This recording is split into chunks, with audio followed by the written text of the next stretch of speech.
Ano pong pangalan? Ilan taong ka na po? 8. Nakakaranas ka ba ng discrimination? Anong ginagawa sa'yo? Ba't ka nila sinasapak? Ano po? Nanapak sila. Nanapak sa'yo. Tapos, ano pa ginagawa? Naasar ka? Ano yung naasar sa'yo? Ha? Ha? Bakit gatas malapot? Kasi, yung sipon niya daw lagi tumatabas.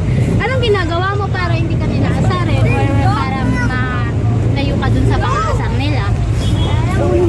Wala lang. So ngayon, anong ginagawa mo? Nalilipas ka? Ganun din. Para sa pag-aaral. Hanggang ngayon ba nakakaranas ka pa rin ng gano'n? Yung napaka-asar, panununtok?